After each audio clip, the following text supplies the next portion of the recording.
Welcome to the Diverse Minds podcast, where we give you the tips, tools, and techniques you need to be a mentally healthy and inclusive leader. Each week, you'll hear about a variety of topics linked to mental health, well-being, and diversity that will enhance both your professional practice and personal well-being.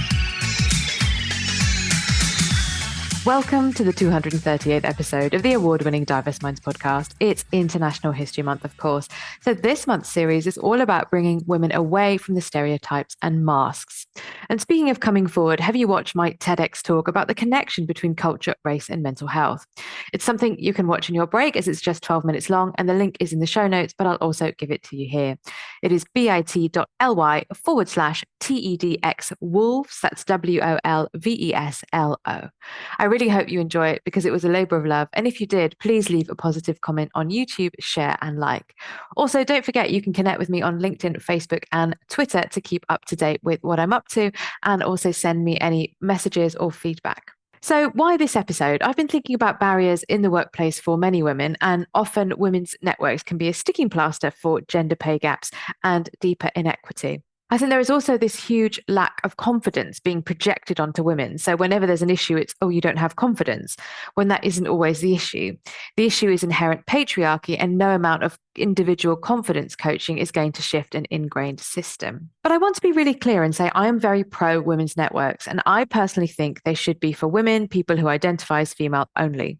There are times when the events or discussions can be opened out, but there does need to be a safe exhale space for women only, particularly in industries such as engineering, construction, academia, where the senior levels, in fact, many of the levels, are very male dominated, and there are far fewer barriers for men. If you want to know more about this, check out episode 270 with Jimmy Okubanjo for more on this. And the link is in the show notes. Her episode was called Facing Difficult Conversations, episode 217. However, if we really want to focus on gender equity in all of its glory, it's intersectional. And that's not what I see happening in many women's network.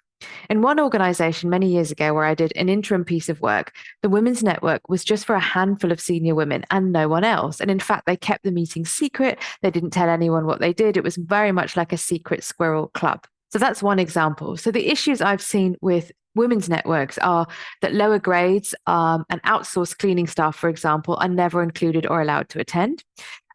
This could also include maintenance staff, facility staff, sports, catering staff. It's that whole swathe of people. And that's not to say they are only women, but we know that in those types of work, still predominantly women, as shown by data. There's a constant focus on imposter syndrome and really not much else. And do check out episode 185, where I talk about imposter syndrome versus frustration phenomenon, and episode 205 with Pinky Gagliani, Cultural Perspectives on Imposter Syndrome. I've also seen that they're nice little lunch events with no real systemic change. They can also be cliquey clubs sometimes, where there's a ringleader, someone who leads it who isn't inclusive, and that doesn't do the network, therefore, doesn't do much to provide support and to women and to advance them professionally or personally. Not being radical enough or pushing the boat out. Sometimes it can just be, as I said, a sticking plaster to make an organization look good. And no understanding of cultural preferences. So being very alcohol focused, not having events in core hours, so if people have caring responsibilities, and also not really understanding cultural perspectives, needs of global majority staff. So I really hope you're enjoying the content of this podcast and you want to keep up to date. If you do, then why not join my bi-monthly newsletter? When you join my mailing list, you'll receive my white paper on inclusive language and mental health. And that link is bit.ly/ILMHCK. So what can be done then to shift things? And I think it goes back to this point that I mentioned in the first episode of the series, which is inspiring inclusion ? Around systemic change. So systemic change assumes that women in the social system are not deficient and that piecemeal efforts are insufficient. So having a lovely lunch event doesn't really move the dial in the right way. And really what change should do is address and improve social and cultural systems, learning and working environments, and organizational structures that have been detrimental to women really flourishing in the workplace. And of course, we know when we improve things for one group of people, it improves it for most people. So, whether you identify as female, you have caring responsibilities, if you improve things around that, it's going to improve it for everyone. If we look at pay gaps and really have a plan of work to narrow and limit and reduce the pay gap completely, of course, that's going to work for disabled women, global majority women, women with caring responsibilities, women in lower grades. You have to think about the bigger picture. So as I mentioned, the Women's Network for Senior Leaders in the organization, but what about everyone? And also, where do the recommendations and learning go? What's the change? What's the responsibility of the power shift?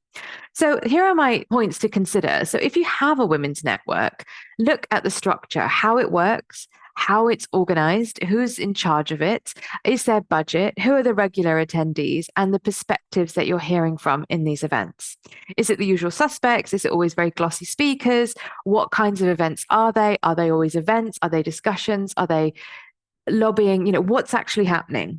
Then consider the key issues in your organization and how strength in numbers could address this. So gender pay gap, pension pay gap, ethnicity and disability pay gaps. Now, I'm not saying it's to do the work of HR or senior management or leadership, but pressure that action into taking place. And it might be that some of the things are around looking at the policies and where there are gaps. And that's not, again, to do the work of HR, but to say, well, wait a second, if there is a group looking at policy, you do need a representative from the women's group. And also there should be time and recompense for you doing that. Now, you may well need an executive sponsor who is genuine to getting you the support and the resources and the time that you need. And also, I'm going to say it again, thinking about what about any outsourced staff? How can they join and be part of a network? Maybe they can't attend events, but can they have access to the intranet? Can they have access to the resources? Can they watch some of the recorded conversations? Vary the topics, try to be inclusive as possible. And when I say that, when we think about any venues that take place, how accessible are they for mobility access, hearing access, visual access? Because sometimes events are held and you cannot hear a thing as a person without a hearing impairment or as someone who's not deaf from the deaf community. So you can only imagine if someone has a hearing aid and the T-lip's not very good, picking up all those background sounds and not being able to hear the speaker. Are you thinking about British Sign Language interpretation, closed captions when you have a meeting? All of these things are so important. Low to no cost where possible. So, we're not just thinking about speaker events, but what about watch and listen parties, and then maybe an online discussion, connecting people with each other. So either mentoring, or maybe you have an internal coaching academy and really advertising this to people, buddying schemes, particularly for people who've come back from any kind of, women who've come back from any kind of maternity leave, adoption leave, surrogacy leave, anything like that. Online interviews for the internet. So if you're going to have a speaker, you could also have podcasts, connection circles, and there are more ideas in the Every Woman handout that I've included in the show notes, which gives case studies of different organizations, and they're really, really helpful. And think about core hours as well. So what are the hours you're going to have things in? Now, of course, if you're putting things on an intranet space or a Teams link or a Slack channel, people can watch them in their own time. So I hope that you found this useful, because I keep thinking around shaking up women's networks and what can be done. I don't know if anyone has solved it.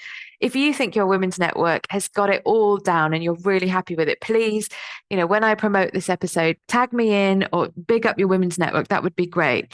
Because I do think women's networks are super important and should be in place, well-resourced, and staff be given time out of their work duties to get involved. It shouldn't just be about nice events. It does need to have an element of pushing for change. There absolutely needs to be an intersectional approach and appealing to all female workers across the piece, and thinking about a variety of activities and things can take place to appeal to the different audiences. And don't forget, as a professional speaker, I'm more than happy to support your events. That could be delivering a keynote talk, a TED-style talk, being part of a panel, fireside chat, training, or empowerment sessions. And if we think about specifically International Women's Month or topics related to women, I can talk about why we need to stop talking about imposter syndrome, standing in your confidence, women, one size does not fit all, taking an intersectional approach, and why you need to stop stereotyping South Asian women. And as you know, I've delivered talks for many, many organizations in different contexts and events.